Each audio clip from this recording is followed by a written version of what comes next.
홍보급 자원봉사 거점캠프에서 비대면 자원봉사 활동으로 책 읽어주기 활동입니다. 10대에 알았더라면 좋았을 것들. 지은이 김태광, 출판사 문예춘추사. 행동이 변하면 습관이 바뀌고, 습관이 변하면 인격이 바뀌고, 인격이 변하면 운명이 바뀐다라는 말이 있었죠. 여러분의 미래는 지금 가진 습관에 의해 좌우됩니다. 공부도 중요하지만 좋은 습관, 성공하는 습관을 가지는 것도 중요하죠. 오늘은 6번째, 도전, 한계를 뛰어넘어 목표를 달성하는 힘. 어떠한 사람들이 있는지, 그들에게서 무슨 좋은 습관을 배워야 할지 우리 생각해보는 시간을 갖겠습니다. 마린보이 박태환, 피겨요정 김연아, 산소탱크 박지성, 토크쇼의 여왕 오프라 윈프리, 바람의 딸 한비야, 노바디 원더걸스, 하루하루 빅뱅. 세상에는 성공한 사람들이 많죠. 그들은 자신의 분야에서 최고가 되었거나 꿈을 이룬 사람들입니다. 그들을 보면 부럽다는 생각마저 들죠. 그리고 이런 다짐도 하게 되죠. 나도 최선을 다해 꿈을 이룰 거야. 언젠가 나도 보란듯이 성공할 거야. 반드시 내가 꿈꾸는 인생을 살 거야. 이런 다짐을 하는 사람은 성공하는 인생을 살 확률이 높다고 합니다. 성공한 사람들의 모습을 보며 자신도 그렇게 되기 위해 열심히 살 것이기 때문이죠. 나는 그동안 많은 성공자들의 성공 비결을 인터뷰했어요. 그리고 그들의 성공 비결을 담은 책을 여러 권 출간했죠. 이런 과정을 통해 실패한 사람들의 공통점을 알게 되었는데 그건 바로 도전을 두려워한다는 것이에요. 그들은 좋은 아이디어나 계획이 있어도 머릿속으로만 생각할 뿐 행동으로 옮기진 못했어요. 실패할까봐 두려웠기 때문이죠. 괜히 나섰다가 실패하면 어떡하지? 혹시 일이 잘 안 되어 지금까지 힘들게 모아놓은 돈 다 까먹게 되는 건 아닐까? 실패하면 사람들이 나를 보며 비웃겠지. 이런 두려움은 도전한다면 충분히 해낼 수 있는 일조차 포기하게 만들어요. 결국 어제와 같은 오늘, 오늘과 같은 내일을 되풀이하게 되는 거죠. 성공한 사람들은 시련을 두려워하기보다 즐겼던 사람들이에요. 도전을 통해 좀 더 나은 하루하루를 창조했던 사람들이죠. 그들은 시련을 좀 더 나은 인생을 살게 도와주는 인생의 스승이라고 생각했어요. 그랬기 때문에 넘어져도 오뚜기처럼 다시 일어나 도전할 수 있었던 거죠. 네티즌이 만나고 싶은 사람 1위, 닮고 싶은 여성 2위, 평화를 만드는 백인 등에 선정된 한비야. 한비야는 어릴 때 아버지께서 사다 주신 세계 지도를 펼쳐놓고 나라 찾기, 도시 찾기에 흠뻑 빠졌다고 해요.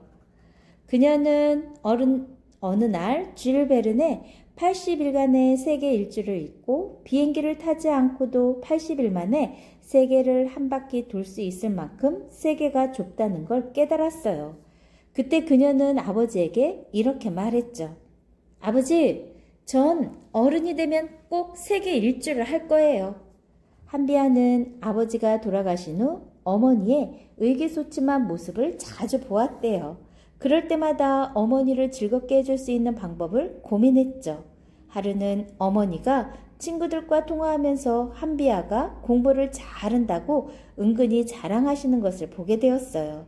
그때 그녀는 공부를 잘하면 어머니가 행복해 하시는구나 하고 생각했죠. 그래서 그녀는 대학에 진학하고자 했어요. 하지만 그녀는 대학에 떨어지고 말았죠. 그 좌절에 빠져 다른 일을 하지 않은 채 6년 동안 시간만 허비했어요. 그러다 얼마 후 다시 대학에 가야겠다고 다짐했죠. 그 이유는 고등학교를 졸업한 사람의 아르바이트 수당이 대학을 졸업한 사람의 반밖에 안 된다는 걸 알았기 때문이에요. 또 남자친구의 어머니가 고등학교를 나온 그녀를 은근히 무시하는 태도를 보였기 때문이죠. 한비야는 그렇게 다시 공부를 시작했고 마침내 원하는 대학에 들어갈 수 있었어요. 그때 그녀는 문이란 열릴 때까지 두드려야 한다는 사실을 알게 돼요. 대학 졸업 후 그녀는 세계적으로 유명한 다국적 홍보회사에서 근무하게 돼요. 하지만 어린 시절의 꿈 세계 일주를 위해 회사를 그만두고 나와 이란, 아프가니스탄, 우즈베키스탄, 터키, 탄자니아, 에티오피아, 이집트, 요르단, 시리아, 러시아 등의 배낭여행을 다녀왔어요. 그리고 자신의 세계 여행을 책으로 펴내 베스트셀러가 되기도 했죠. 어느 날 그녀는 중국어를 배워야겠다는 생각이 들었어요. 그녀가 중국어를 배우겠다고 했을 때 많은 사람들이 그 나이에 중국어를 배워 어디에 써먹겠냐고 말렸죠. 하지만 그녀는 사람들의 만류에도 아랑곳하지 않고 결심을 실천에 옮겨요. 그녀는 1년 안에 중국의 신문을 사전 없이 60% 정도 이해할 수 있는 수준으로 중국어를 배우겠다는 다부진 계획을 세우고 베이징으로 떠납니다. 매일 학교와 학원을 오가며 중국어를 배우면서도 베이징 곳곳을 누비며 다녔어요. 그녀는 국제구호개발기구 월드비전의 긴급구호팀장으로서 어려운 나라들을 돌아다니며 봉사활동을 펼치죠. 한비아는 현재 더 큰 꿈을 향해 나아가고 있어요. 그녀가 지금과 같은 멋진 인생을 살 수 있었던 것은 거침없는 도전 때문이었습니다. 도전은 그녀의 부족한 부분을 보완해 주었고 그리해 지금은 누구보다 눈부신 인생을 살고 있죠.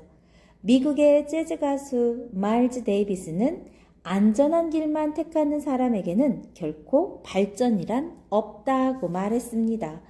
매일 같은 길로만 다니고 쉬운 길, 잘하는 일만 하는 사람에겐 어떤 발전을 기대할 수가 없는 거죠.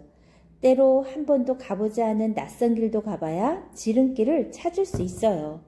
또한 귀찮고 어려운 일도 해봐야 지금보다 향상된 실력을 갖출 수 있습니다. 톰 소녀의 모험을 쓴 마크 트웨인은 이렇게 이야기했어요. 앞으로 20년 후에 당신은 저지른 일보다는 저지르지 않은 일에 더 실망하게 될 것이다.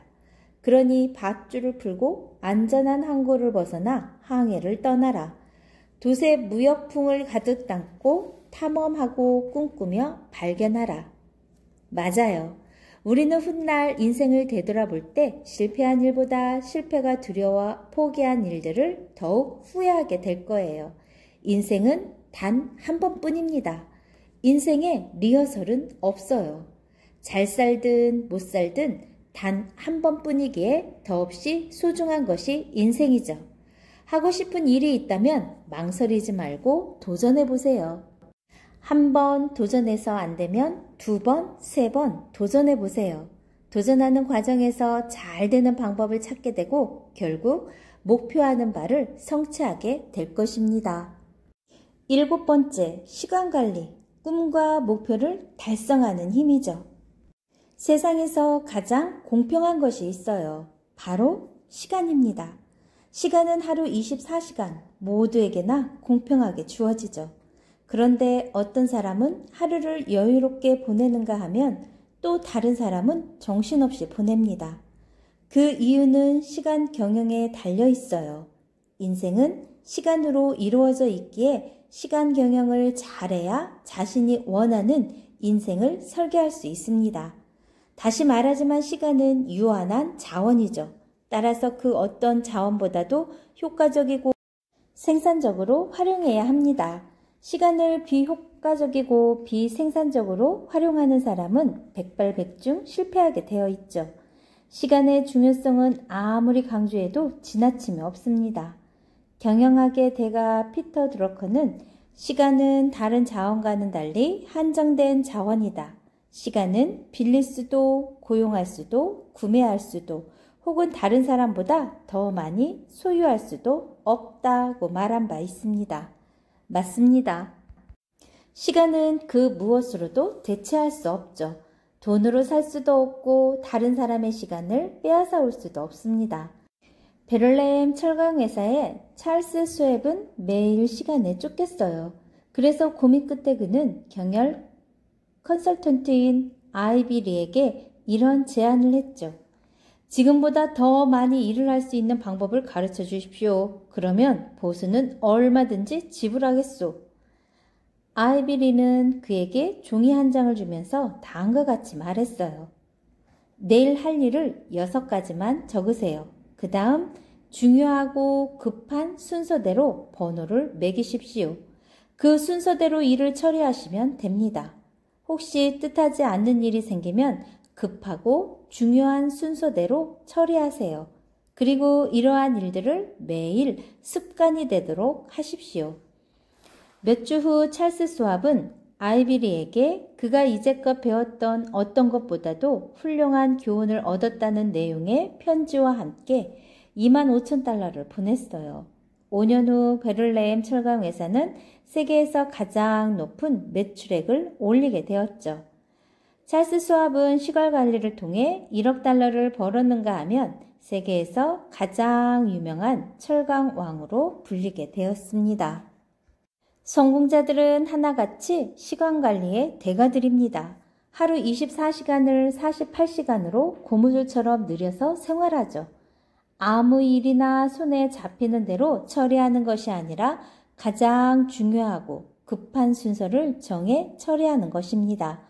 그래서 다른 사람들에 비해 같은 시간 동안 많은 일을 할 수 있게 되는 거죠. 공부를 할 때도 우선순위를 정해서 하면 훨씬 효과적입니다. 그래서 우등생들은 먼저 중요하고 급한 과목부터 공부를 시작합니다. 이에 비해 열등생들은 자신 있고 관심이 있는 과목부터 공부하죠. 이러한 차이점 때문에 순위가 제자름 걸음인 것입니다. 공부를 떠나 다른 일을 하더라도 우선순위를 정하는 일은 매우 중요합니다. 시간관리 전문가 유성은은 저서 시간관리와 자아실현에서 우선순위를 정하면 7가지 효과를 볼 수 있다고 말했어요.